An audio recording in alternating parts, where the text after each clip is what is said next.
I'll interrupt you when I Okay. see something. No, because the other day it was so fluid, I mean, it must actually be quite difficult to steer to keep us all on board. Like herding cats. Okay, we're Yeah. on.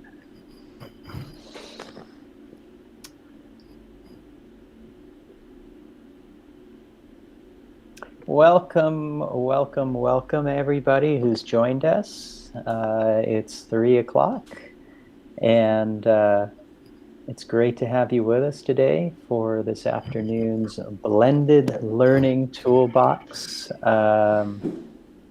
We're going to have a fantastic panel today. I want to start out, though, by thanking Acer for Education, or Acer Education, who are sponsoring today's webinar. We would not be able to put this on without them, and we appreciate the folks at Acer. Thanks a lot. I also want to thank people who are joining us in the live stream and are watching able to see the chat. We've got our colleague Richard Walters, who's going to be managing the conversation over there. We've got a Q&A document that he'll post the link to that you guys can add your own questions to, and I'll be checking that Q&A document periodically throughout the session today. Just because we know that sometimes people don't always come on time to these things, we're going to go ahead and take a moment or two just for everyone to introduce themselves. We're going to start with Karian, who's on my screen at least, is up in the top left corner. Karian, do you want to go ahead and do a short introduction, who you are, where you are? And don't forget to unmute yourself. Good afternoon. I'm Karin Newberg, and I'm from Laerskool Eikestad in Stellenbosch. And I'm an English teacher on the side. And at school, I'm responsible with the support of a fellow teacher for everything IT computer related, whether it's hardware, software, EdTech, coaching and support for learners and staff. I wear all the hats. Great, thank you. And Nantakozo. Hi everyone, my name is Nontokozo Tango. I teach English and Global Studies at Inanda Seminary down in Durban. I also am a certified level 2 educator, Google Certified Educator level 2. And I am mainly focused on EdTech related programs, ICT with staff and community schools around Inanda. Thank you very much. Dylan, you want to go ahead? Hey, hi guys. Dylan Lang, from Oak Hill School in Knysna. I'm the EdTech director there. We're a small school on the Garden Route, obviously in Knysna. And we've just a little bit about our context as well. We're a one-to-one Chromebook school from grade 4 through to 10. We have the Acer Spin 511s in our space. I'm also a Google certified educator, and last year I was part of the Sweden cohort of innovators, which was a wonderful opportunity to be able to partner with Google and launch a project for a year alongside them. So that's me. Thank you, Dylan. Deirdre, you're up. Hello, everyone. My name's Deirdre Yuga. I'm up in sunny Pretoria today. I'm a former teacher. I used to be a foundation phase teacher. Then I became the IT teacher. Then I became the head of digital learning at my school, eventually ending up as an IT director at Kuwait English School in the Middle East. I'm also a certified trainer, certified educator, certified administrator. And I do work for Cloud Ed. I am their general tea lady / fixer upper / can you get me that thing, please? Day-to-day basis, yes. Thank you very much.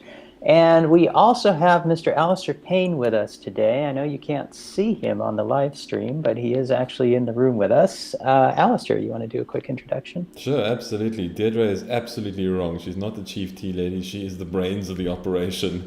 Let's be honest about it. Deirdre is underestimating her technical value to us. She does everything that I do. Alistair Payne, I'm ex-educator, 20 years in teaching. I probably played the role of many of the guys, Karin and Nontokozo and Dylan's roles over the years, and about 6 years ago, partnering with Google took a step the other side of the fence. So now I run a business with Kevin, of which Deirdre is a part of, called Cloud EDU. We partner with Acer and have been for the last 5 years. And we just assist schools across the countries to make meaning of this chaos.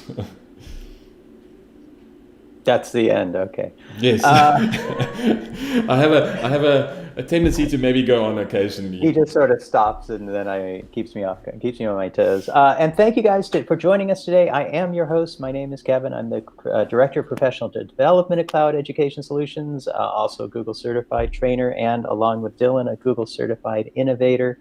I've been in this business as an educator, but also as an ed tech innovator since going back to 1990. And if I really wanted to measure accurately, I'd say 1986. But we're just going to say 1990. It's a nice round 30 years. And so I have some of my own thoughts on blended learning, but I'm going to do my best to sit in the background and listen to our South African experts today. And we're going to start out with Dylan. I want to throw the question at you because I think it's really important that we have a common understanding. What is blended learning? What do we mean by that expression?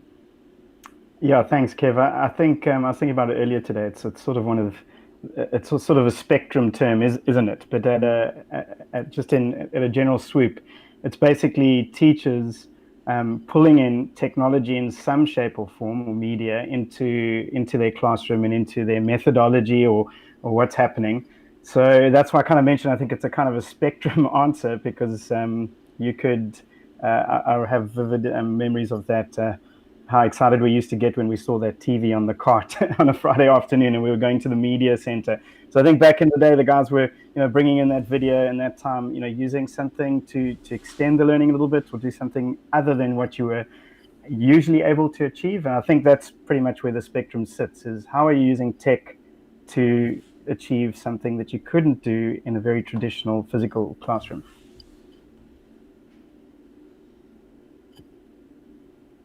No, Kevin's on mute. He's Now it's me doing it. Okay, Nantakoso, what's your take on blended learning in your context? Unlike Dylan, at my school, we don't have a one-on-one regarding devices and Chromebooks. So a lot of our learning takes place in, I would say, one space. So either that's the media center or the IT lab. So that involves us actually finding time within our timetable to book students in for whatever project or assessment that we need to be done. So our blended learning takes on a different model whereby we have to sort of rotate and fit in and plan accordingly so that our students can maximize their learning. Okay. And Karian, I think your context is sort of sitting somewhere between Dylan and Nantakoso in terms of access to device. What's your take on blended learning? Yes, I was thinking exactly the same. So for us, blended learning is, like everyone has been saying, it is deciding which to create a meaningful learning environment for the learners. Will it be face-to-face activities or bringing something in digitally? And when I was talking to staff this week, they were asking what is blended learning, and I would give them a short explanation, and they were saying, oh yeah, but we've been doing that already. And I think people in fortunate situations would have been. So we have TV screens in our classrooms, in each classroom. We also have a computer lab, and then last year we bought our first bank of Acer Chromebooks for the school. And then coming back from lockdown, our grade 7s have been bringing in their own devices as well, which will only be for a short period of time. So blended learning for us and how we do it at school can be easy, showing a video in class if we do not have devices in front of the learners. It could be a project based on a device, either doing it on the bank of Chromebooks or in the computer lab, whatever will be necessary or could create a meaningful learning environment. Muted. Kevin, you're muted. Keep doing that. Sorry about that. Deirdre, you worked at a school with, we know, thousands. The number is always moving target, but several thousand Chromebooks. What was your experience like from an IT manager perspective, trying to create the right environment for blended learning? Well, first of all, I came from a previous Apple school, just to put it out there. And so I had a bit of an introduction of how to manage devices en masse, how to enroll them, how to update them. And then I did arrive at Kuwait English School. And in my first week there, wait, let me backtrack. So Kuwait English School was actually the first school in the Middle East to roll out G Suite for Education and also to start with Chromebooks. So my first week when I arrived, they already had a lot of devices which they previously used. And then they also had 475 devices waiting for me saying, hey, these need to go out to students. And naturally, the first thing you will do is freeze up and think, ooh, this is a bit of a mission. But the process in managing Chromebooks from the admin console, which is one central place where you can actually do it from, is so easy that I always say to people, whether you manage 5 devices at your school or whether you manage 2,700, it's exactly the same thing. You do it from one central console, straightforward and easy. And then pushing out things that we think is difficult as IT managers, security policies, group policies, which apps and extensions do, which people need. You actually just manage it from one central place. So it makes that management a lot easier. Okay, great. Thank you. So for those of you who are just joining us, we are talking about blended learning today and how do we create the right environment for blended learning in our context. And if you're in the chat, I think Richard's dropping a link over to a Q&A document. So if you'd like to ask your own questions, please feel free to drop those into that document. I'm going to go back to Karian for a moment. It does sound like incorporating blended learning into the classroom requires a lot of time and preparation. And my question is, where are we going to get the time for that? Because as we know, teachers always complain, we don't have time. And the stresses of teachers, both from an admin perspective, but also now with COVID and having to make the adjustments there. How did you guys cope with that at ICASTUD? We started slow and we started small. We also started with our staff. So we first did some staff training, where I can actually recommend Cloud EDU for their staff training. And then, like I said, started slow, started small. We told the teachers, don't think about doing all of your lessons, have to replace all of your already planned lessons entirely with digital lessons. Think we can start using one digital tool in a lesson or a digital tool in a lesson per week. And this can be easy. It can be showing a video in class, having them use Google just to Google some research in class. So that's all slow things, small things you can start. As soon as the teacher will get more comfortable, you can go a little bit bigger with lessons, maybe start doing entirely digital lesson. And then another thing I think is crucial is choosing the correct platform. I think that will also be, and was crucial for us, and I think helped with our success so far. And also, your school might fit or go to a school-wide platform yet. That's also fine. There are a lot of free and apps or platforms you can use in your classroom to start with blended learning in the classroom. It doesn't have to be a school-wide platform yet. Right. Or from the beginning. Kevin, can I hop in? So just in terms of, I'm getting quite an echo, sorry. Okay, cool, feels better. Just in terms of the time thing for teachers, because that really is pertinent. I mean, it's the ancient bugbear of teachers is time. And nowadays, your role as a teacher, you've got to create content, deliver the content, assess the content, differentiate the content. You've got to wrap around your learners and facilitate their learning, and you have all these pressures on us as teachers. But one thing I've seen around blended learning and the crisis is teachers forced shift to package some of their lessons in a video format, and them finding that it takes a bit of time to get used to that. But once you record your lesson, you realize what used to be a 40-minute content delivery moment can end up being a 3 or 4 minute content delivery moment. And in our context, what we've seen, we've thinned out our timetable, but our maths teacher, for instance, she's teaching 2 classes simultaneously because she sends out some blended learnings in the shape of the video, and the children can reference the delivery of the content, reference it over and over and over again while they're trying to work. And she's floating and actually, for the first time ever, facilitating, helping, assessing. Sometimes she's now got a thinner timetable, so she's got more time to plan and create more digital content like that. So that's something I'm super excited about, reflecting in our context and saying this is something we want to keep and keep moving forward in terms of blended learning and time. So it sounds like you've actually inadvertently landed on a flipped classroom model just because of the exigencies of COVID. Totally. I want to come back to something that Karian, you kind of hinted at. I'm going to ask Nantakozo, though, to take this question initially, and that is, you probably have both teachers and students who we would consider to be kind of on the other side of that digital divide. In other words, they may have less access or they may have less technical skills. How have you addressed both those two issues in terms of access and skills and the digital divide and trying to bridge that? Right. So as far as access and skills, I think the most important thing is to expose teachers, expose students to what's there in order to help them with whatever the goal might be. So in this case, our goal is we are teaching, we are learning, and at the end of the day, we need to make sure that learning and learners are able to maximize their learning, and as teachers as well, we able to maximize our teaching. So I always see that there's nothing better than actually exposing teachers to what's there.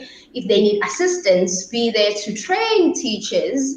And in places whereby a teacher doesn't know where to start, then be exemplary. So that's the main thing with actually dealing with access. And then as far as the actual device is concerned, the good thing with blended learning is you don't always need devices there with you. And flipped classroom was mentioned earlier. So that's a good thing with blended learning, is that it has many models. So whereby access devices is almost impossible, we can always do the flip model whereby certain material is provided for and it can be looked at when in the absence of a device, like a Chromebook, for instance. And then later on, when we're doing face-to-face, then we can connect, catch up, communicate, and work with what we had started with. So exposure, connect, and model what needs to be done. Great, thank you. And our team, we're using a marvelous extension called Nod, which allows people to virtually raise their hands in the meet. I don't think you guys can see that on the live stream, but Karian has raised her hand. And you want to go ahead and take that? I just want to join Dylan and Nantakozo. When you talk about devices, although something like a Chromebook would be ideal, last year in my classes, you can use a cell phone. It can also be a device that you can use in the classroom, which is easy. And in my environment, most of the learners already had a cell phone and had access to data. So they wasn't a school, with my permission, they were able to use that. And there was something else I wanted to add. Oh, for teachers starting out with blended learning and technology in the classroom, you've got quite a few tech-savvy people sitting in front of you, and they enjoy helping out if there's a glitch on a YouTube video you're showing or something. Use them. If they put in the engagement, it's also a learning experience, and everyone learns out of that. So use the tech-savvy in front of you. Great. We've got one question in the document I want to go ahead and answer. I'll let you guys chime in if you have anything you want to add, but I'm going to take this one myself, if that's okay. What's the difference between blended learning and curriculum integration? For me, curriculum integration, I'll start with that side of it, is how we integrate different subject areas or different content. So if I'm an English teacher and I'm a history teacher, how do I synthesize the content in those two areas, integrate the curriculum, use time more efficiently to cover content that we might see in both of those separate CAPS documents and cover that content in an integrated way? It might be that you do the same thing in math and physical science. I've seen fantastic projects that involve English, history, math, science. Those are sort of the gold standard of project-based learning. But that's more around curriculum integration. Is how do we take the content, the subjects, and integrate them? Blended learning is around how we blend technology into the learning to create various kinds of learning experiences. So blended learning really refers to and has a focus on this combination of technology and pedagogy in order to accomplish learning goals. So that's my 2 cents. Anyone else want to chime in? You're welcome to. And a bit of different platforms and the web tools that we use, things like Canva or, different platforms to actually enhance the learning previously unheard of or previously that you couldn't do at all. Yeah. Let's come back to that word platform. I want to actually, Alistair, I want to ask you around that because a couple of you have mentioned that word platform, but I don't think we've really unpacked it for the audience. Alistair, can you kind of dissect what we mean by platforms in an educational technology sense? So I think you need some sort of uniformity. We understand the idea of kids wearing uniforms, and I know that comes with some disciplinary mindset behind it, but the idea of everybody being in the same place. Once you've got everybody in the same place, then you're able to talk around what is the expected way do we behave here. This is an academic environment. As educators, some of you may know this, but when a child comes onto property, I think the legal term, if I'm not mistaken, is loco parentis, your parent on property. You're responsible for the well-being of the child. So if you're taking that into an online environment, you are responsible then for the well-being of the child within that environment. Having a single platform where people can communicate, where it's not a barrier to try and connect with people and collaborate, where it's just easy to do it, but it is safe and secure. That's what we're talking about with having one single platform. So that ability to collaborate easily for me really speaks to the matter of technology becoming number 2 in the classroom and not number 1. So what do I mean by that? I'm talking about where technology, which may be easy for one person, when you start to scale it up and you bring a lot of devices into a classroom, it now may create a complexity where the teacher turns into an IT technician. You don't want that. We want the conversation to be about the things that we're speaking about right now, around task, around how do we change pedagogy. We don't want to be what device and how do I fix it to be number 1. We just want that thing to work, and having a single platform for people to communicate effectively and collaborate with each other effectively has turned out, with hindsight, to be an absolutely critical decision. I want to come back to this issue of security, but I'm going to throw in my 2 cents on this one for just a second. And that is, there's always an analogy I think about, and it's often when we hear about platforms, we're talking about things like G Suite versus Office 365. And for me, and we get this question, why can't we be in both environments? Why can't we use both? And for me, the answer to that question is around your tools for communication. You can effectively communicate with a scripted language in Japanese, for example, using a brush and ink. Perfectly sound, viable communication tool. Or you can use a pencil and a pen and write with Roman characters. But if you're in an environment and you have different people using those 2 different systems, there's going to be some clashes, right? There's going to be some challenges. There's going to be some difficulty sharing across those 2 different ways of communication. And so for us, the focus around using a particular platform, whichever it is a school chooses, is around breaking down those barriers. And I think for me, making it as easy as possible for teachers should always be the standard. Is this the easiest thing for teachers to use? Deirdre, I want to come back to you now because Alistair mentioned security and safety, and he also talked about when a child is on campus, and I often think about that fence, that boundary around the schools that we have to keep kids safe. Right. I imagine in the Kuwait environment, in a Middle East environment, a strict Muslim culture, safety and security were really paramount. How did you guys address that at Kuwait English School? Yeah, no, absolutely. As you said, ring fencing is important. And from an admin perspective, when we talk about ring fencing, it actually means putting a fence or security in place so that an underage learner who's under the legal age of 13 is actually able to do the online learning and explore and try and test but be protected from the outside evilness of the internet. Let's be perfectly honest. And I come back to where I'm saying the legal age of 13, because Alistair said it earlier when he said the school, that very fancy Latin word that he used, actually signed surety to say, we will keep those learners safe. So we sign that surety saying we will put the measures in place and our learners will be okay here. Now, G Suite offers that, where for me as the IT administrator, I could actually put certain safety and security policies in place by age group. So what I actually allow my grade 3s to do is completely different from what I allow my matric students to do. But I can put those settings in place to ensure that, hey, you know what, my grade 3s are actually not able to mail anybody in the world. They can mail their teacher, because it's important for us to actually train them to be digital citizens, to say, right, how do I email? I don't use all caps. I don't use 20 exclamation marks. However, I ease up that restriction for my matric students to say, listen, you are able to mail anybody, university application, whatever needs to be. Now, G Suite provides that platform for us to control that ring-fenced environment. But that's only the first part of it, because it does come back to your device. Now, I know we mentioned earlier, unfortunately, socioeconomic in our country, you can't always just have one device as a Chromebook. But for us as a company, and for me, firmly believing from a classroom perspective as a teacher, a Chromebook does provide a safer platform, because first and foremost, it only runs on Chrome. So where on a web or on a laptop, you might have, hopefully not, but Windows Explorer running or Firefox running. On a Chromebook, you only have Chrome.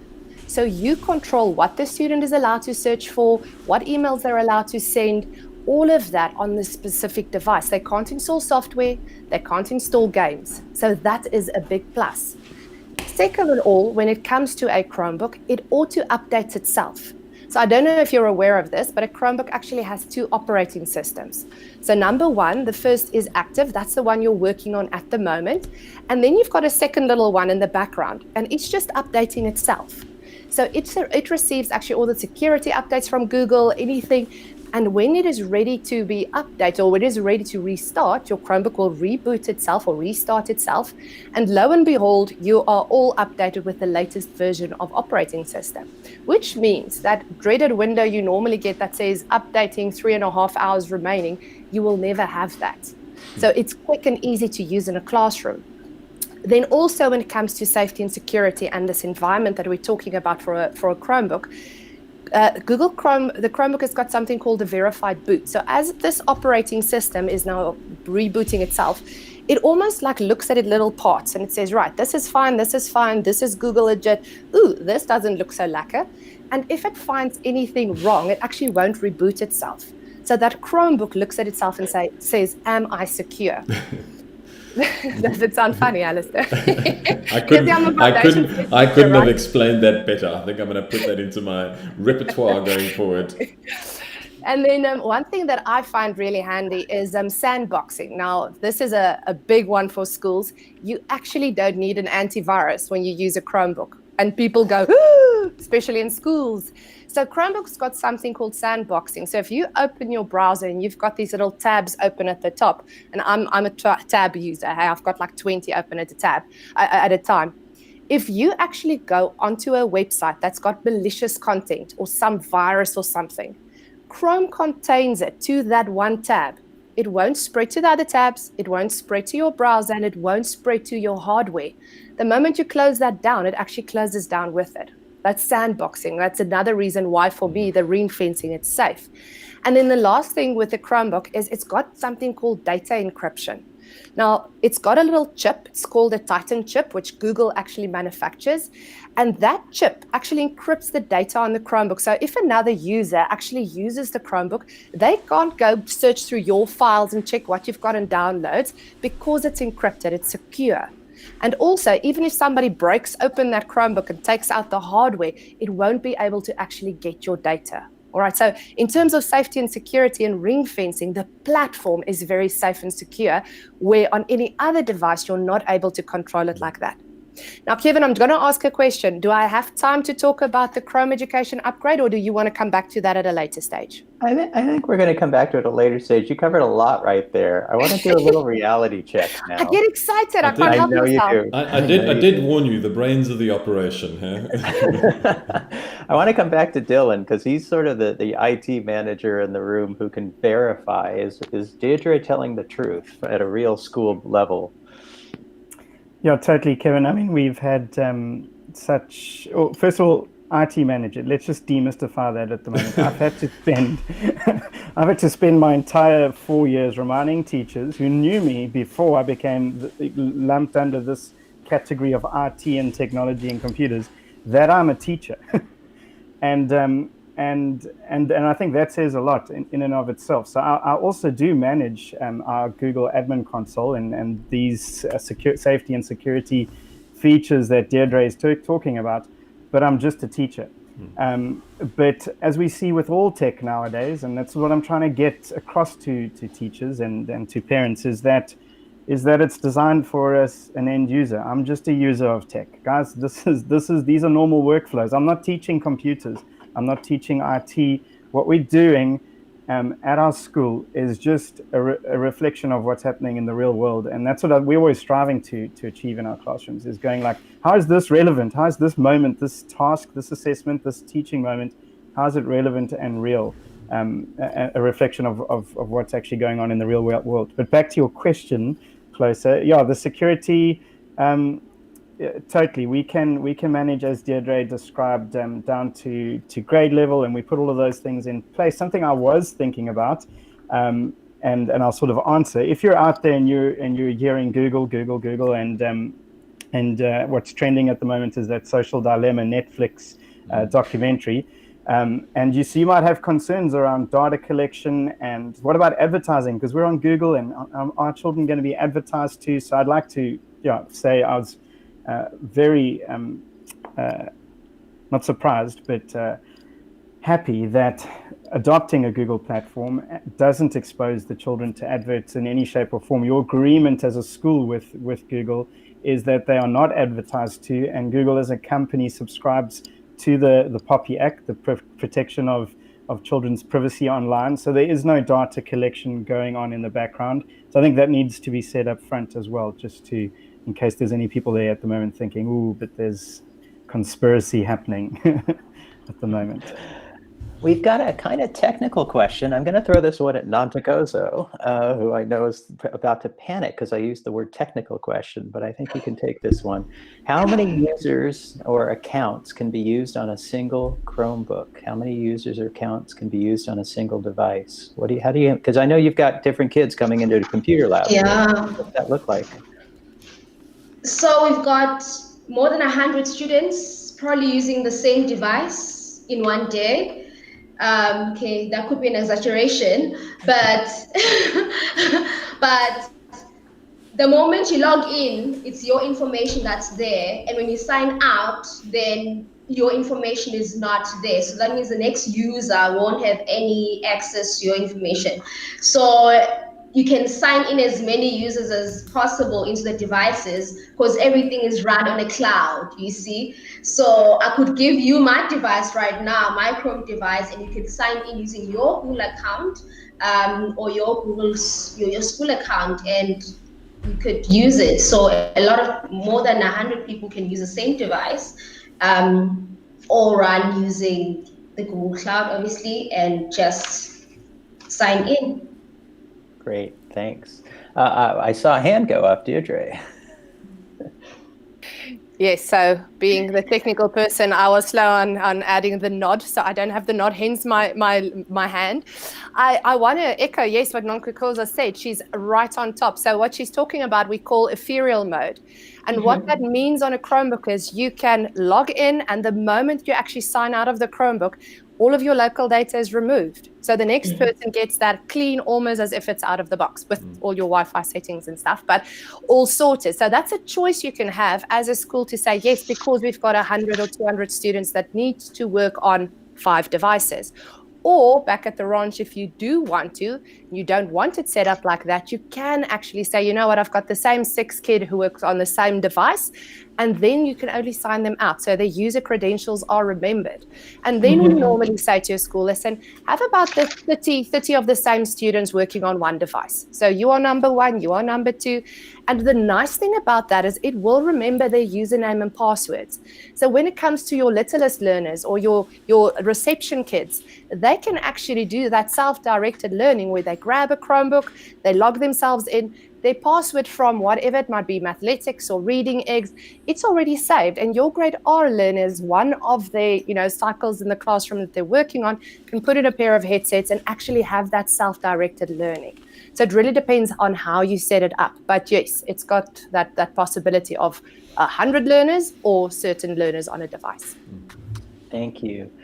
I just want to pause for a second. I want to again thank our sponsors, Acer Education today. And I also want to mention Acer because we have kind of drifted over towards devices. Acer as a company made an early commitment to Chromebooks in South Africa.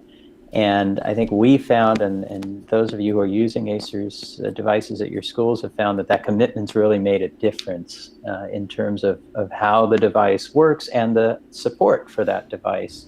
I know, Karin, you're relatively new, your devices are fresh, shall we say, but I know Nantakozo and Dylan, you've had your devices a little bit longer. Have your experiences been in terms of, does this thing hold up in a school environment? How's your experience been? Let either of you unmute and go.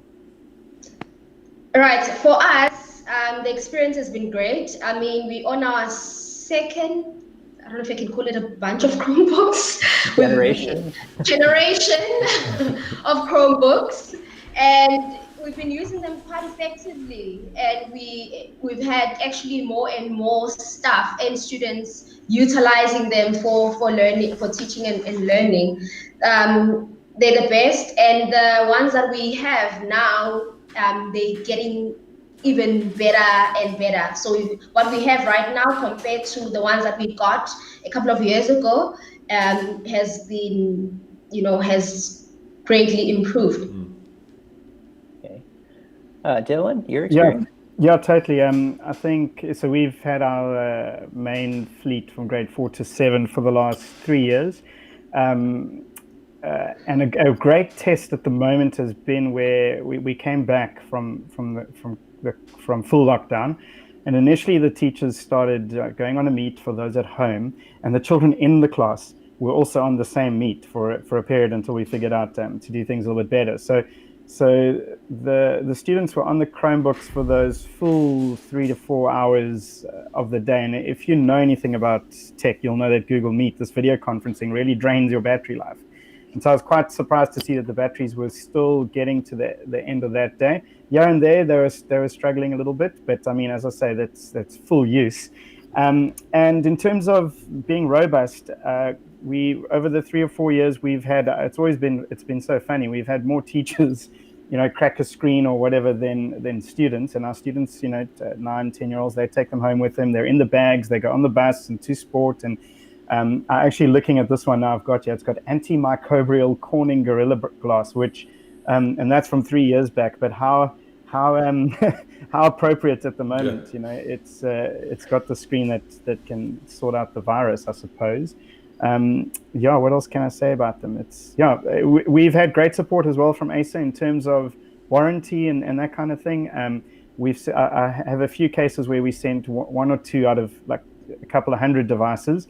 If it went back on its second time, we get a full new unit back from Acer. So it's been seamless. I mean, and that whole thing of you sign in and you sign out, I mean, that's the deal breaker for teachers, is disruption to learning. When we've got this singular device in the class and it's this easy to manage, there just hasn't been a disruption. The tech bogging us down, really. Yeah, Kevin, if I can just jump in there very quickly. Sure. I mean, I've been out of education now for 6 years, and I appreciate the further I get away from that marker, the less education of an educationalist I am, or less of a teacher I am. But now that I've been in I wouldn't say the real world, but as in the device world and seeing schools and lots of devices over multiple schools, what we're seeing is, and we talk about sweating an asset. How long can you sweat that asset? How long can you get it to work in an environment, business or school environment? We're finding schools are sweating those assets to up to 5 years. I don't think I've ever been in an environment where we've had a device that has been mobile like that, at the price point that it's at, where we've been able to sweat the asset. The hardware is incredibly good, and as you said, Acer made an early commitment to Chromebooks, bringing in that run rate, making sure we've got stock, which has been fantastic. Okay, I know Deirdre's dying to talk about the Chrome Education Upgrade license, but I'm not going to give her a chance quite yet. Hang on there. I want to bring it back to teaching and learning for a moment. And Karian, I'm going to throw this one at you. I've been to lots of schools when we come in to talk about educational technology, and we talk about what's your vision for educational technology. And we often hear both school managers and parents say, well, why should we use technology? We're getting great marks already. Why should we change? What do you say to that?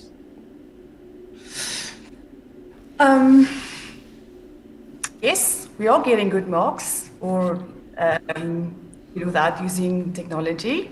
How do we get those good marks? Is it mostly might be just regurgitation of content, or either way. But what about taking the learner to the next level now? How about producing 21st century savvy learners, giving them the opportunity to become critical thinkers, or even more critical thinkers that they already are? So some of the learner experience that I've had in class is, I was talking to one learner, and like I said, we've recorded with the grade 7s, have devices now in class, doing a little bit of BYOD for now. And I asked them how have they enjoyed having the devices in class or working on them. And they said they enjoy it because they are attaining valuable skills they know they will use one day when they're in the workplace. And there are certain skills that we need to learn to teach the learners. For example, Googling is a skill. Appropriate Googling, looking for trustworthy sites, looking past the first line when you just Google, even Googling the ungoogleable questions. All of those things, I think, play a vital role in educating our learners. It's not just the good marks. So if someone would ask me that, I would answer them like, yeah, could I add? Great, critical thinkers. As well. Go ahead. Thank you. I got that echo again. It's difficult. Sorry, just get this back. It's fine now. There we go. Okay, thanks a lot. Yeah, I think just listening to the question and having time to process, I realize a short answer for me would be it's a tool. It's another tool, and this ties deeply with a change in pedagogy, doesn't it? And we're waiting for classrooms to look different to that factory model of stand and deliver. One person knows everything. There's one source of information. And so I think I would say, guys, it's an absolute must-have. How the heck can we even be asking this question? We got to have the tools to do the job that we need to do. And yeah, so it's a tool. And I was listening to Deirdre as well, talking about working online, and if you're using Canva or you're doing video editing. What I've realized subtly, I knew for a while, okay, you can learn anything from the internet, but what I'm starting to realize is now you do everything on the internet. Have you noticed that? You don't buy a CD with the program and install it on your machine anymore. You sign up, you log in, and you use somebody else's server, somebody else's processor on the other side of the world. And so having a tool to connect to the internet, it's an absolute must-have to get the children engaged and working and making and involved in their learning. Because if you have learners, which are academics, are quite important. They will study if they have to study, and they will even study just to obtain that good mark. But if you ask them, are they enjoying what they are studying? Are they thinking about what they are studying? They will tell you, oh no, I just do it because I have to, my mother's standing behind me, I have to study. And then, but if you talk to them now, and like I say, I've been talking to the grade 7 learners using devices, doing a much more blended learning approach. They say, I actually enjoy it now. I learn a lot more. And then this one learner I was thinking about is, and the lesson that toevallig, nou kom jy Afrikaans deur. The only person I planned the lesson. And I did nothing. I just put the content, instead of a worksheet being handed out and being pasted in, it was onto a Google slide, and we started with, before we said looking at the Google slide, just research these key points first. So there was no big difference in my lesson. I just used the tool that engaged the learner, and he just said he likes it. He learns so much more. He enjoys it so much more. And that's a good thing to you, and that's what you want. So you're getting critical thinkers. They're starting to ask questions, starting to think about actually what they are learning in class.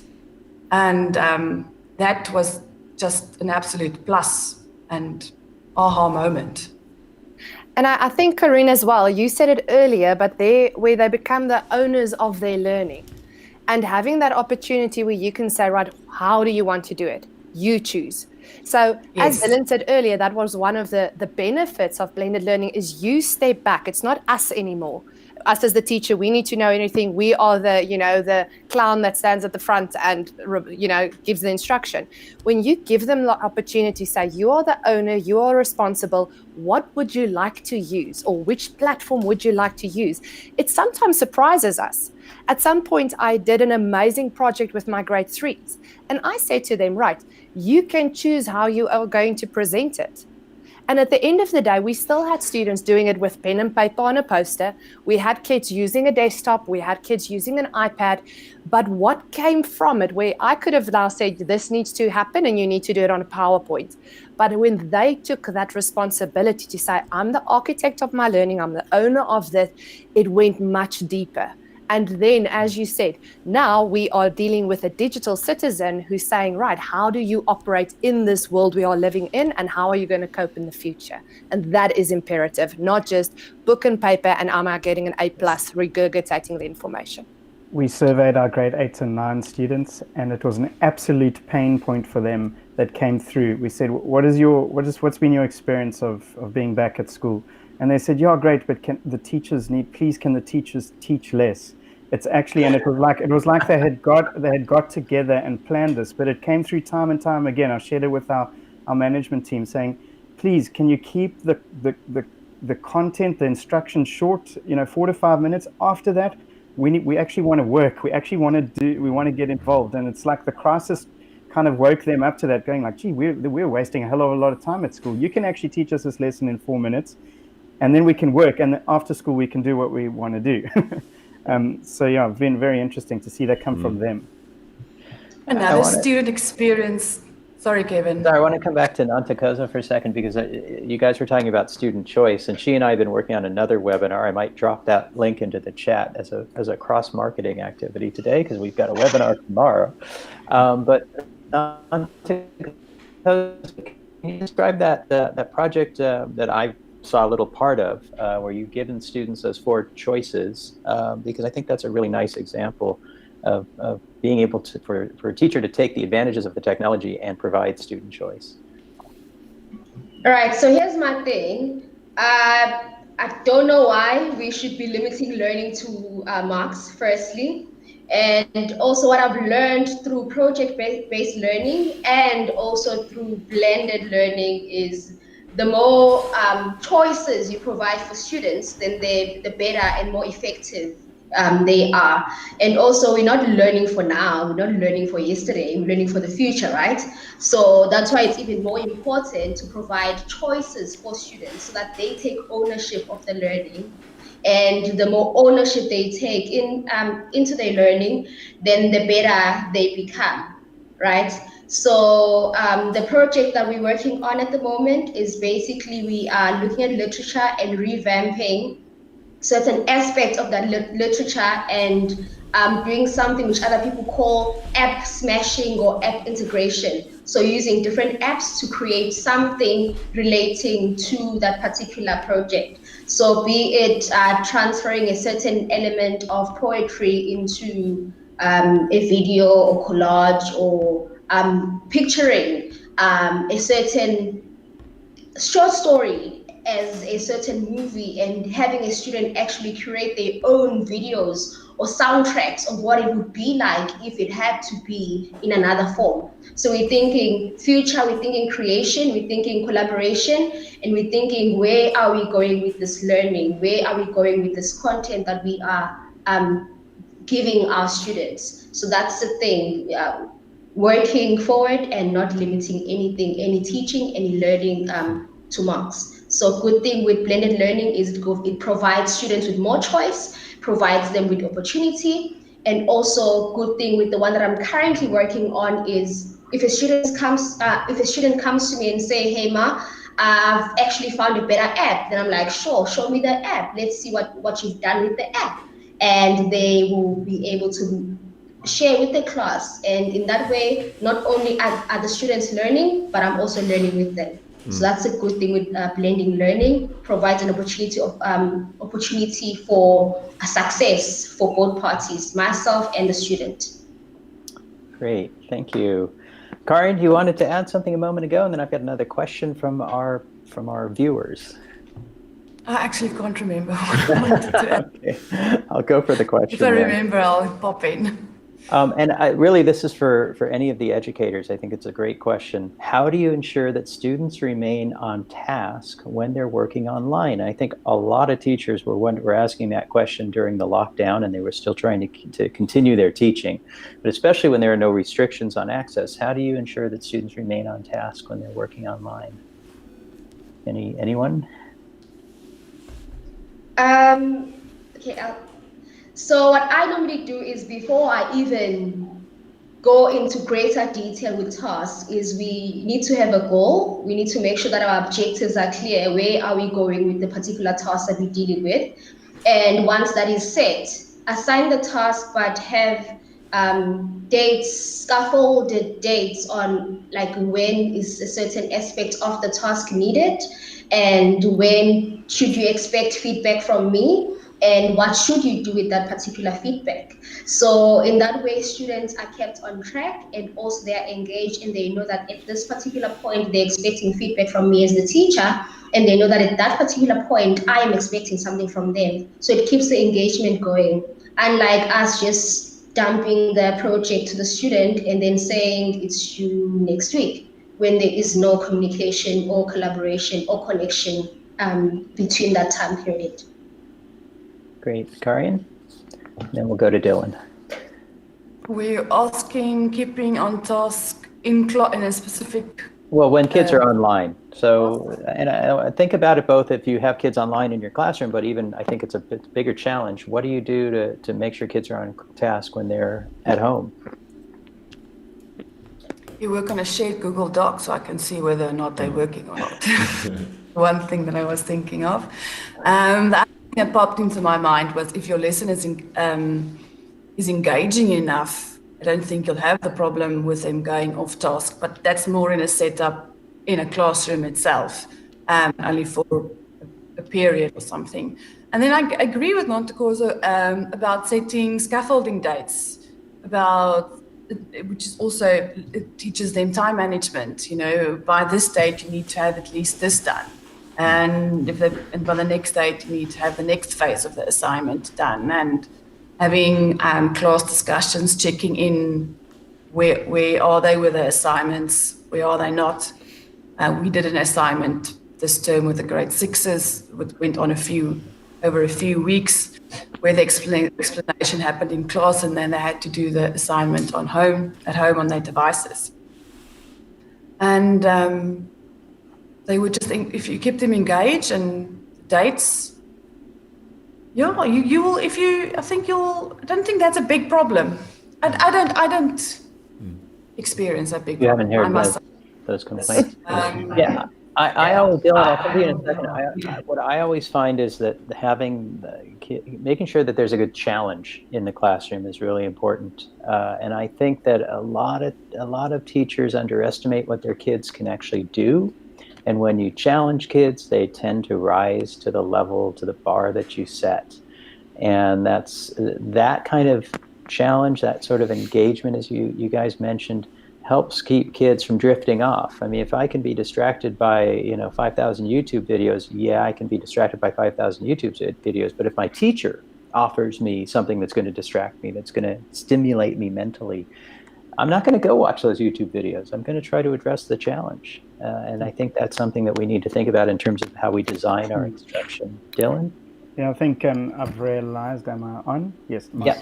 That the tech is an enhancer, isn't it? And it enhances. For what I've seen is it enhances good teaching, but it also enhances bad teaching. So what we're all talking about here, and Kevin, you hit the nail, is good teachers who's going to spend time crafting, engaging their students. If your students are engaged and you manage, it's classroom management shifted into the tech space, basically.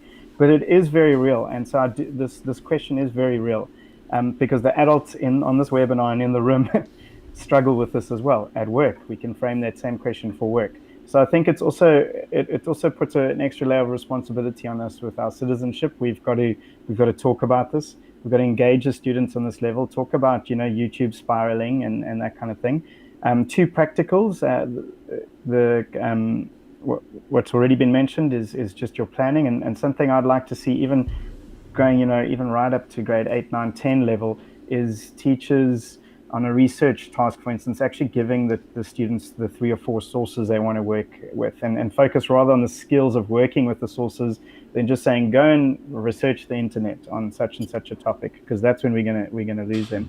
And another practical is a tool you can look up called Edpuzzle, where we actually put a lot of our video content and video content mostly through Edpuzzle, and that keeps them away from YouTube and keeps them focused on the tab that you've given them. So check that one out, Edpuzzle. And I want to echo what Dylan said, Kevin, is at the end of the day, and I think we get this a lot working with so many schools, is somebody will email me with an issue, and you always have to step back as an educator and say, but is this a user issue or is it a technology issue? Because at the end of the day, you will still have that kid in the back of the classroom, and I was probably that one, busy coloring in or creating doodles that you flip through your book. Or so whether it's on a device or whether it was on the physical, writing notes to your friend, what is the distinction between, is it a user issue or a technology issue? And you need to push that back. And that is where good staff training, good management involvement from the school comes in. You do need an acceptable use policy outlining what is allowed and what's not. If you digress and you are busy YouTubing in the back of the class for the 5th time that I've asked you, what is the consequence to that? And it comes back to what is your acceptable use policy.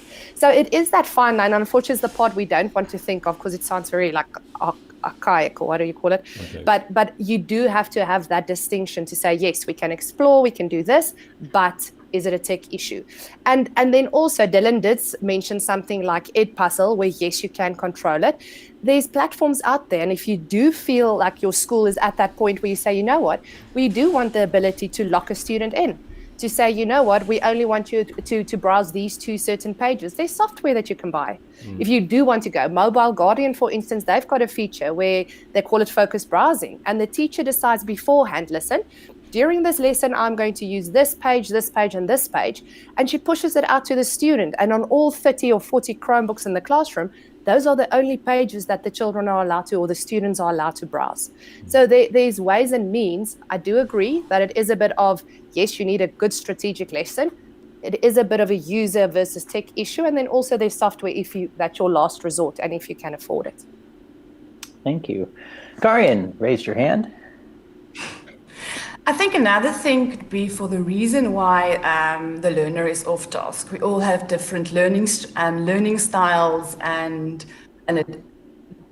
leerstyle, which is learning styles.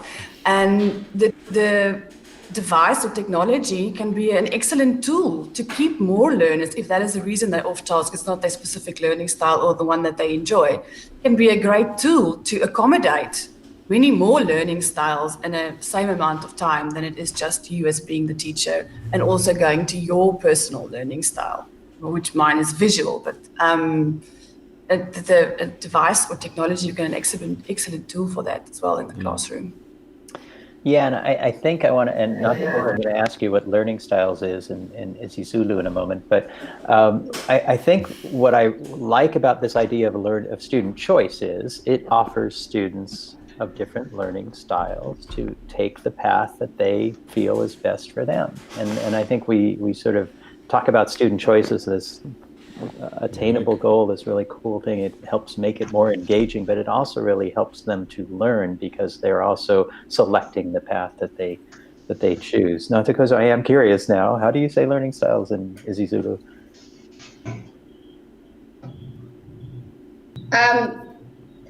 Indlela yokufunda, I can call it that. So it's basically a way in which somebody studies. Indlela umuntu afunda ngayo. There's many. So I just want to comment on Google Classroom as a good way for catering different learning styles, because there's an option in Google Classroom whereby you can differentiate for different students. So if a student would rather prefer receiving certain content in a certain manner, you can sort of assign certain things to that particular student. So I'd say Chrome, Google Classroom is a learning management system. There's a lot of options and a lot of apps that you can integrate into that system so that you can cater for different students and for those different learning styles. I think the main issue, not main, but one of the issues with students being off track is how often do we actually get to know our students and look into, would they learn better this way, or would a certain thing work better for them if it's done in a certain manner? So I normally suggest Google Classroom and trying to differentiate using Google Classroom, because ingane ifunda ngendlela eningi, right? We all learn differently. Thanks a lot. So we've got a question from the Q&A document. Can you provide us with some examples of policies you use most often in the education environment? Now, I'm going to take a broad approach to that word policies. And while I'm going to let Alistair, Dylan, Karian, and Nantakozo all think about how they implement policies that support blended learning at their schools, I'm going to head back to my colleague Deirdre, who wanted to talk about the Chrome Education Upgrade license, because I think she can address policies, for example, and unpack for us a little bit about how that license helps you to enforce policies. Now, I'm not a techie guy, so you're going to have to, Deirdre, when you talk about policies in a tech sense, you're going to have to explain that to me. So policy in a tech sense is really just a setting. So that is to say, listen, my grade 3s can only do X, and it's literally something you switch on and off, or something you type in. So it's really, like I said, I come from a foundation phase classroom. It's really not rocket science. But a policy in a broader sense, we talk about Google, it will be to say, listen, for example, all of my school, they are not allowed, okay, let's say up to grade 10, grade R to grade 10, they are not allowed to email outside of my domain. They're only allowed to mail people inside our domain and receive email from people inside the domain. So that will be a policy that you apply. So you will head on down to Gmail and you will set up that policy. Now, when it comes to Chromebooks, and this is the nice thing, Chrome has got something, or Chromebooks has got something called the Chrome Education Upgrade. Now, normally inside of G Suite, you can apply these policies that we're talking about, or these settings and safety and security things, to your users. And those policies will follow the user regardless of the device they're working on. So I can apply to my grade 3 students, so whether they're logged in at school, busy working on a desktop PC, or on their parents' MacBook or on a Chromebook, that policy follows it around. Where in the case of a Chrome Education Upgrade, those actually gives you extra functionality or extra settings that you can now manage specifically for the Chrome devices.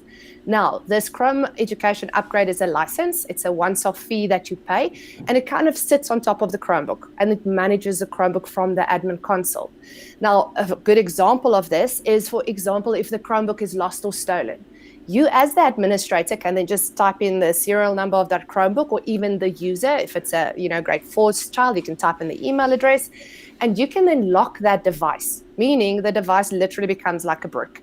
There's a red screen that says this device has been locked by the administrator, and seriously, it is useless. You can sell it for spare parts. That's the best you can do. But that, for me, is a good function to have if somebody loses the Chromebook. Another thing is actually called locked mode. And some of our teachers might be familiar, for example, with locked quizzes. And this comes back to what we said a little bit earlier about being on task. Now, locked mode for the Chromebook means that you can push out a Google form, you put it in locked quizzes, and the student is unable to actually navigate away from the Chrome browser. If they try and search for something or look for photos on the Chromebook or search for something else, that form actually automatically submits itself. So that locked mode you need if you want, or the Chrome Education upgrade, it's specific to that if you want to use that. And then something that's also quite big in terms of a policy that you can apply is something like off hours. Now, we spoke earlier about not everybody having the opportunity to use one platform or to use a Chromebook. We have a lot of cases with schools where they say, listen, the family they can afford one device, so the mom and dad will buy a Chromebook. However, they will need to use it after hours, so they will need to use it in the evening for their work, which is then not a problem. So as the administrator, you can then set up off hours, which means from, say, 7 o'clock in the morning until 5 o'clock at night, the student will only be able to log in with their G Suite, their school account, and will only be able to do school things on that Chromebook. However, at 5 o'clock, that Chrome Education upgrade, it actually almost defaults. And now you will be able to add a Gmail account, or the parent can add their Gmail account. They can work on the device at night, and the next morning at 7 o'clock, those policies or those safety and security policies actually applies once again. And during the school day, the child can actually only access their G Suite account once again. So when we look at policies, as I said, some of them are user-based, follows you wherever you go. But through this Chrome Education upgrade, you get this vast extra amount of policies that you as the administrator can then control that physical device, which once again adds those layers of security that we spoke about earlier. I hope Thank that you. answers it. I think it did. I hope that got it out of your system too. So Dylan, we'll just do round robin. Dylan, then Kari, and then Nantakoza. What are some of the school policies that you think should be in place to ensure effective blended learning happens at the school?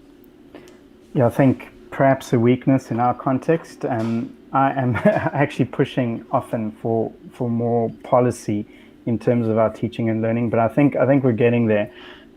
Policy also feels quite, someone said, archaic or rigid, and I know we've got different management styles in schools, but something I'd like to see is basically, from my experience in Sweden, when I was in the room with 30 other educators from around the world, I quickly started to listen and hear that their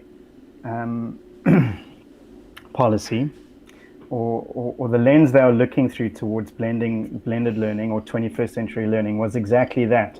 It seemed to me that the 21st century skills had really sincerely shifted to the front of the cart, and it was that was pulling the content and what was happening in the classrooms. Whereas I feel still in our context, we're so content driven and stuck with a certain curriculum and a certain test that we're waiting to exit with, that this term of 21st century skills is kind of just a cliched, nice buzzword. It was very, very, very evident to me that 21st century skills had taken the forefront. So my policy for blended learning would be actually, and it's super simple, it's like when I teach water polo, they just need to swim, catch, and pass. Sometimes I want to teach them fancy tricks, but I keep coming back to swim, catch, and pass. I think that we need to be focusing on those 4 C's, and everything else needs to follow. That's why we're blending learning, because we're trying to create 21st century citizens. Great, thanks. Karian?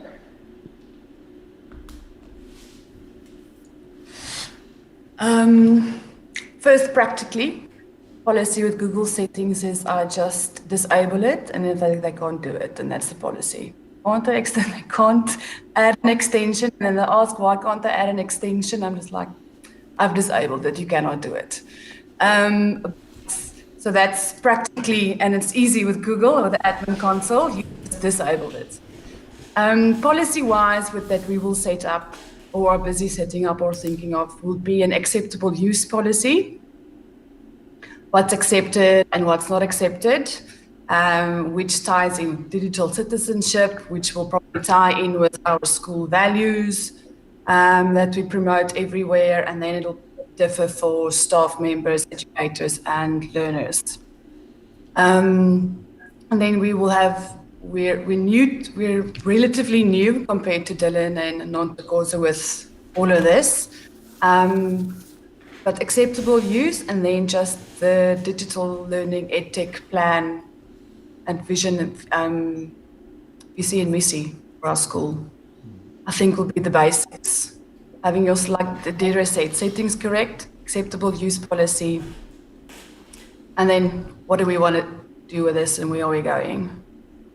If that answers the question, Kevin. Yeah, it did. And before I turn to Nontokozo, I'm going to just give a shameless plug for Cloud EDU. We've worked with a couple of schools, taking them through an entire journey, and Eikestad is one of those schools where we did our EdTech Vision and Strategy workshop. Thank you. Because, the school came to us and said, we don't really know why we're doing this. We know we're supposed to. We're in Stellenbosch and all the surrounding schools are doing this. And our parents expect us to do this, but we don't really know why we're doing this. And, we found that was happening in a lot of schools. And we wanted to work with schools to try to help them answer that question of where are we going and how are we going to get there? And when I do that workshop, I like to use this analogy. I often pick the Free State for some reason, but I say, if I'm going to Bloemfontein and I've never been to Bloemfontein, I need to know a little bit about where that destination is. I need to know a bit about what it looks like. I need to be able to plan, where am I going to stay? Do I fly? Do I drive?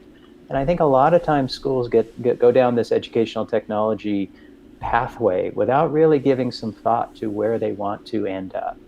And that's something that I personally enjoy working with schools to help them to develop. But I think it's also something that school leaders who are watching this live stream, for example, need to give some thought to. How do we clarify for ourselves and for our parent community and stakeholders and boards, and eventually for our students, where are we going? How are we going to get there? And most importantly, why? So I'm going to come back to that question around policies. Nontokozo, what have you guys found useful at Ananda Seminary to make the right policy choices for blended learning? Oh no, it looks like she froze.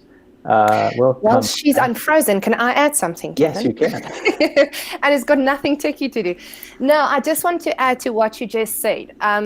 Echoing that, we do work with a lot of schools across South Africa, and we've seen good practice and bad practice. And we always talk about change management when we arrive at a school or when we chat to a school and we say, you know what, we've worked as teachers in the classroom. We've seen what it is a good rollout and what is a bad rollout. And I know we spoke about that earlier. And having that policy in place or having that vision or that goal to say, listen, this is how we're going to stagger our change management process over the next 5 years. What do we start with? What's most important? Where do we go from there? It actually just eases the process. And especially now during, the corona crisis that we had, so many schools were just jumping on the bandwagon, said, oh, we didn't have a solution, we're going Google. And when we asked them, but why are you going Google? They've got no idea, because everybody else is going Google. And if you do it wrong starting out, you actually disadvantage your parents, your staff, your students, because you mess it up. But by having that in place and saying, you know what, we have the staggered approach, our policy documents are in place, we will focus over the next 5 years to get this done, 10 years to get this done, then you are actually ready, and I almost first say, for anything that comes your way, instead of just doing it gat oor kop and you don't know why. I hope that wasn't a bad word. Well, with my Afrikaans, I have no idea, so we'll carry on. Nontokozo, thank you for joining us again. You got back.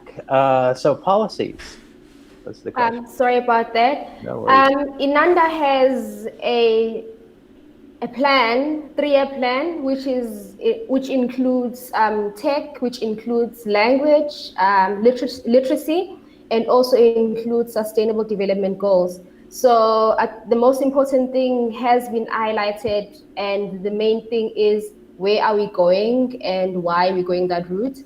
And I just want to highlight that the most important out of whatever policies that schools have and whatever educational plans that they have is inclusion. How are we going to include different students, how we're going to include different departments and different subjects within those educational plans.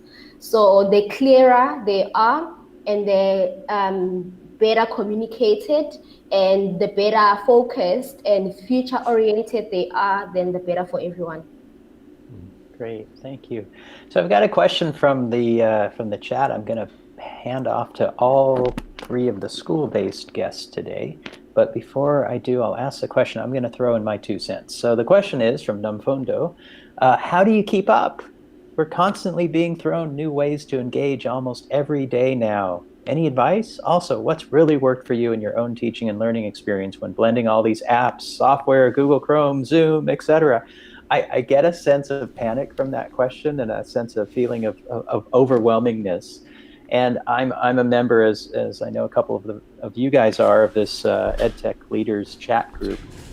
And it seems like there's every day some new thing that's being thrown into that chat. And I'm a busy person. You guys are busy people. Teachers, I think, are much more busy than I am. And I think it's a really important question that we help guide teachers to be able to filter. So I guess that's really the question: is how do you filter out what's good, what's going to be useful, and how do you kind of keep that other stuff from taking people's time? And I think I'll work backwards from Karian and then back around. Me first. You're first. That the struggle is real. I'm a part of that group that you're referring to, and in the beginning of lockdown, that group was beaming, and I remember there was one document shared about all of these apps for each grade, and I was looking at them. I was overwhelmed, and I just thought, there's no way I'm sending that document to the staff or sharing with them, because you're just going to be overwhelmed. I can only speak of personal experience. What has helped me and our school was keeping it, once again, slow and simple. We chose one platform. Our platform was Google, and we started with Google. We kept everything Google, trying to keep with the Google apps, classroom, docs, forms, then adding a few apps, someone coming telling you they've heard about this app, take note of it, go play around with it, and then see if it can work, if it's easy, accessible, or user-friendly. And another thing, and I don't know if this fits in with this question, but I think it fits, it's very important, is start with the staff. Start with the staff training, start with getting your staff comfortable with the platform that you've chosen. And that's where that one that Alistair said in the beginning is choose one platform and stick to that one platform. There's a language that you learn, and if everyone understands the language, otherwise you're going to confuse, because people will be on different levels. You'll get your more adventurous staff members and let them be adventurous, but also for those that are a little bit more hesitant, a little bit slower, keep it simple. Keep it simple and don't get overwhelmed. Just block it out, focus on 3 apps or three uses, and just stick with that then first. Sounds good. Nantakazo.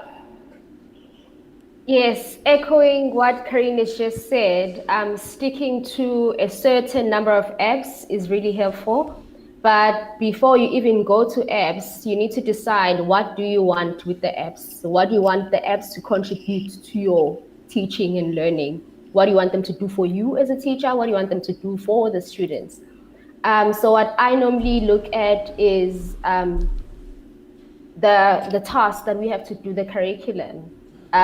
So yes, there's going to be a lot of video platforms. So decide which one is suitable for your students and which one goes well with your learning management system. Yes, there's going to be a lot of apps for doing other different, creating amazing things. Which one is going to work best for your management system? Because another thing we don't want is trying the certain apps only to find that it complicates things for students. They're unable to submit, or it requires them to install more things into their Chromebooks and so on. What do you want with technology, and also how will it basically impact on the students' learning and also your teaching? So keeping up little bit by bit, and also focused on end goal, what you want it to do for you and your students. Great advice. Dylan, how do you keep your teachers from feeling overwhelmed? No, totally. So I'm just going to echo what they're saying, but I suppose I'll just give it a little bit more detail. When we're saying keeping it down to 2 or 3 apps, focusing, going deep before you jump onto the next thing that pops up on the WhatsApp group, I would recommend that a school finds what is your learning management system, your LMS. Okay, so how are you going to manage workflows at your school? And that sort of is the platform that we've also been speaking about throughout the afternoon. So find what you're going to do to manage learning. How are you going to assign student work, retrieve student work? You can't do that all through email. So you need to find a learning management system. And then from there, look at apps for creating content. So focus on tools that teachers can use to create content, and then 1 or 2 apps where the students are creating content. And if you look at the world today, I think communication, we are sitting behind the screen. I can recommend some kind of video screen recorder, or something that you're going to use to create video content and teach your students to communicate in this way as well. And then the third stream, so basically during the crisis, what we did was we had Google Classroom for managing the learning. We had Google Meet for facilitating this kind of distance learning. We had Screencastify for recording video content. And then another little leg you might want to look at if we do have to go back into hiding again at some point, or if you'd like to get some kind of student integration, is Flipgrid is a nice tool to look at to get the students engaging with one another through video. And so find your 3 or 4 apps, ignore the rest. We're 4 years, we're going into our 4th year now of a tech savvy, saturated kind of environment, and I've had to stave off all of the distraction as the leader and make sure that everyone is getting. Initially, I wanted to show everybody the room finished. We can virtual reality this, we can do that, we can pop in, and I thought my job was to impress everybody with tech. But slowly, I've learned that it's actually those that are impressed and excited, they'll lead themselves. And I focus on just making sure that everyone has the basics and is getting across the line with those 3 or 4 apps. Kevin, can I just maybe add something just here? to add on. Go ahead, Nantakoza. Sorry, just to add on. When you've decided on those 4 or 5 apps, like Dylan has mentioned, it gives you and the students an opportunity to actually explore with the apps that you actually have. Because what you might actually discover is, wait, the app that you're trying to start with actually doesn't have that much compared to the other features of the current apps that you haven't explored. So it also allows you to actually do a lot more with what you have and be more creative. And instead of saying, oh, okay, this particular app can't work with this assignment, you're actually going to start revamping your assignment so that it actually fits and doesn't require more out of you and exhausts you and your students and just makes everybody else go crazy. Alistair. Yeah, I just wanted to add, right at the beginning of the COVID, or the outbreak, March 30th, we had school managers, headmistresses and headmasters sort of contacting us in what I would have termed utter panic. And the message which became apparent very, very quickly was, don't panic. And I know that sounds easier said than done, but don't panic. Treat this with urgency, but don't panic. Don't make bad decisions. And I think echoing and listening to what you guys have said has been fantastic. I don't think I've said much this afternoon. I've been able to listen to your collective wisdom or collective foolishness. No. We're going to go with collective wisdom. But you're basically saying the same thing. Don't panic. Keep it simple, keep it steady, and work with your staff. And I think those are all very important lessons. The other thing I'd like to add is I don't believe there is a silver bullet. I don't believe there is one thing that you can walk into a shop and buy and fix all your problems. However, there is a now well-trodden path that others have walked. It is fraught with hurdles and unnecessary detours along the way, but there is a well-trodden path through the likes of Dylan, Carrier, Nontokozo, Deirdre, and many, many others. So it's not like you have to reinvent the wheel.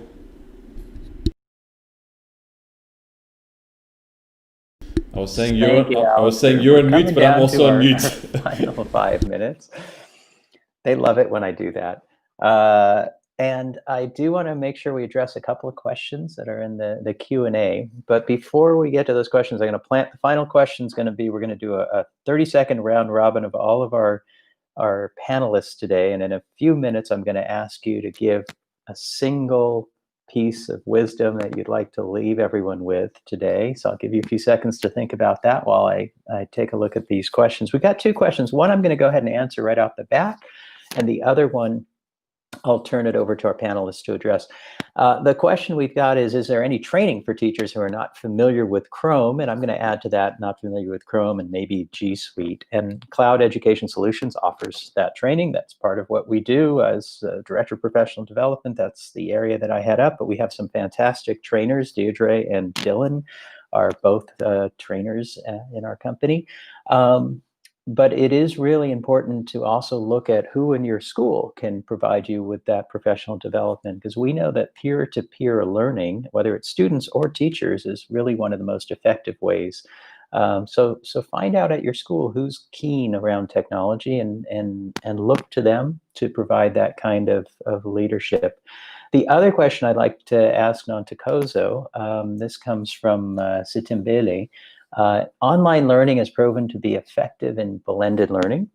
So what can teachers in rural areas where there's limited access do to benefit from blended learning? And I'm throwing that at you, Nontokozo, because I know that in Nanda, you're in that you're on the verge of being rural. You're sort of out there from Durban. I visited you a couple of years ago. So I know that, in some areas you're sort of urban if you go in one direction. If you go in the other direction, you're out there in the beautiful KZN scenery. So how do you handle that situation where access, I think, is really the challenge, Nontokozo? Most of the time, I advise people to basically work with strategy, giving students basic strategies on how to self-direct their learning. So teaching students basic things like knowing what they need to know and what they don't know, and how to identify what they don't know, so that when you are not in class face to face with them, they are focusing on those specifics. And also I'd suggest adopting the flipped model, which is basically give them something to work with, and then when they see you in person, you know exactly what they want, you know exactly what you're dealing with, and also they come knowing that these are the things that I need to master. So that's a mastery approach. So instead of so with the blended learning, you would be doing the online component and the face-to-face. So I'd suggest, if you don't have access to internet connection, just flip it, give chunks of work to students to look at and focus on. And then when they're in class with you, they are attending to those specifics and they know what exactly they want. But it's all up to teacher direction, and also how they expose the students and how they guide students through their learning. So flipping and also helping students with mastering whatever they're lacking could be beneficial in those contexts.